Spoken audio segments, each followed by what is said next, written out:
This is Sam Vaughn for Sam Sports Report. Today's date is October 15th, 2025. This is Sam Vaughn. Today's date Wednesday. The Dodgers take a 2-0 lead over the Brewers yesterday in the game. The Dodgers played the Brewers as the Brewers took the first lead. Then the Dodgers scored second. The Brewers led 1-0. Then the Dodgers scored second. Then the Brewers would score their last run. Then Teoscar Hernandez would hit a homer. Andy Page would double, and Max Muncy would hit it out. Shohei Ohtani also singled, and Edman singled, and Muncy would score for the second time of the night. The final score was 5-1. Dodgers take a 2-0 lead.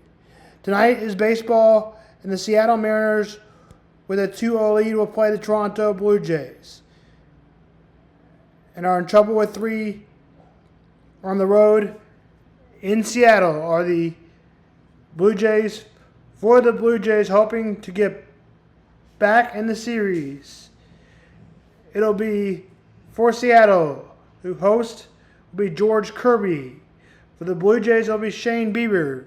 Game time, 7:08, Fox Sports 1. Tomorrow we'll have 2 games as the Dodgers look to go up 3-0 tomorrow, and the Mariners will play the Jays in Game 4 tomorrow. It is Game 3 right now.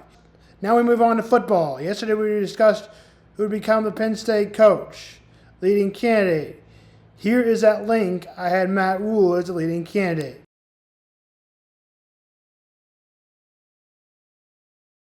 Mizzou played on the same field this weekend as Alabama, something you wouldn't expect from Missouri a couple years ago. But for that game, Missouri had a lot of chances. There are no moral victories in college football. Mizzou will play Auburn, who will give them a matchup preview on Friday. But just in general, Missouri is currently a slight favorite over Auburn. The spread is 1.5. According to multiple sportsbook, number 16, Mizzou will play Auburn, who is 3-3. Missouri is 5-1. Their record in the SEC is 1-1. They're ranked 16th in the AP polls. Team performance strength offensively, the Tigers are averaging 43.7, among the highest in the rankings in the country. On defense, they're allowing 16.7 per game. Their run game is particularly strong. The Tigers are 6th in the nation in rushing yards per game. Missouri has had consecutive double-digit win season entering the 2025 season. The Progress has seen a recruiting surge in mid-season with several high-profile commits. Their only loss so far came in a tight one to Alabama last week, 27-24 at home. Bobarilla was not good last week, but has had a good year. You would like to see Mizzou run the ball more this week with Amon Hardy. That's one of the Tigers' strengths. Now we move on to the Kansas Jayhawks. The Kansas Jayhawks are 4-3 and 2-2 in the Big 12. They're coached by Lance Leipold. His 5th season. Kansas has undergone some coaching changes, new offense and defensive coordinator. Quarterback Jalen Daniels is a central figure of KU's offense who has experienced major assets. In 2024, under Lance Leipold was among the top teams of the nation in third down conversions rate. Had a low penalty count. The running game is a point of focus, especially given the lost productive back from the previous year.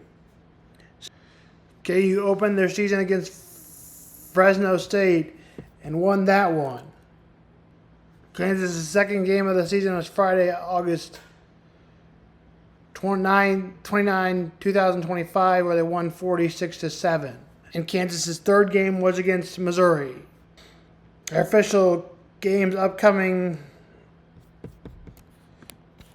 KU also played West Virginia, Cincinnati, UCF, and Texas Tech, losing to Texas Tech, Cincinnati, Missouri. KU is 4-3 on the season, as we already said. The Kansas State Wildcats are 3-4 overall, 2-2 midway through the season in Big 12 conference play. Their rushing game remains a strength, supported by reliable tight ends and strong red zone efficiency. However, the defense has struggled to stop big plays. Turnovers have a cost to Kansas State. If they can tighten up their defense and improve late game execution, Kansas would still have a chance of finishing a season above 500 in the bowl game. Now we move on to Notre Dame. Notre Dame, the Fighting Irish, currently 3-2 and ranked 16th among the AP poll. They feature a balanced attack led by running back Jeremiah Love, who has been a consistent threat, while their secondary, anchored by cornerback Lyndon Moore, has provided a stability on defense. Despite the solid performance by Notre Dame, has struggled at times with the red zone, and turnovers and depth could be an issue. Late season games, key upcoming games, including USC, Boise State, and a challenging road game, and a major role in determining whether the team can contend for a playoff spot. This is Sam Vaughn for Sam Sports Report. We'll see you tomorrow with mental health and eating healthy and more on baseball. And that's it. This is Sam Vaughn for Sam Sports Report.